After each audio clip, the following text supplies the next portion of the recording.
Vous avez besoin de soustraire de dates afin d'obtenir le nombre de jours, le nombre de mois, le nombre d'années qui les séparent. Vous utiliserez pour cela la fonction datediff.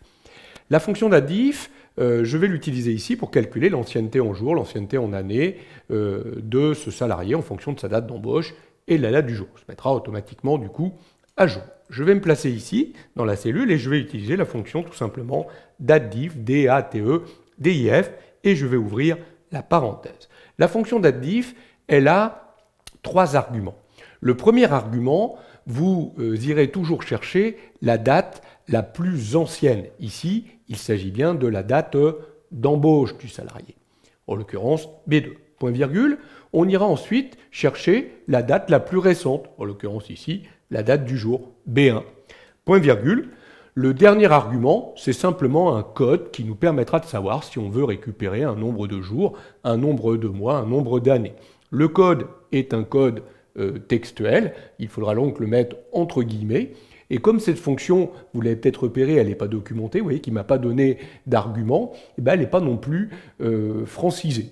Et donc, du coup, l'argument, il va falloir le saisir en anglais. Par exemple, pour obtenir les jours, ben, on utilisera un D, D pour day, on fermera les guillemets et on fermera la parenthèse. Et là, vous obtenez immédiatement le nombre de jours qui séparent les deux dates. Si vous aviez voulu les années, vous auriez utilisé, là encore, datediff, donc c'est toujours les mêmes arguments.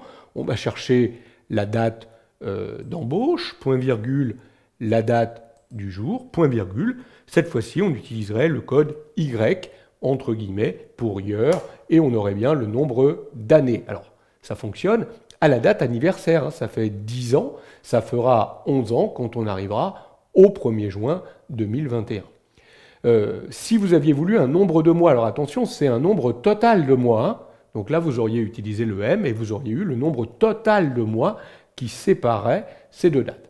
Vous pourriez avoir ici l'ancienneté de façon très précise. Ici, on l'a dit, c'est le nombre d'années, mais on aurait pu calculer le nombre de mois en plus des 10 ans. Attention, hein, je ne veux pas calculer le nombre total de mois, là j'aurais utilisé le M, hein, l'argument M, mais là, le nombre de mois en plus des 10 ans. Et bien, regardez, je vais pouvoir utiliser là encore datediff, aller chercher la date d'embauche, point virgule, la date du jour, point virgule, et là je vais utiliser le code YM, comprenez par là, le nombre de mois après avoir retranché les années en entier. Je vais fermer ma parenthèse, et là il me dit 8. Ça veut dire que ce salarié, il a 10 ans d'ancienneté et 8 mois.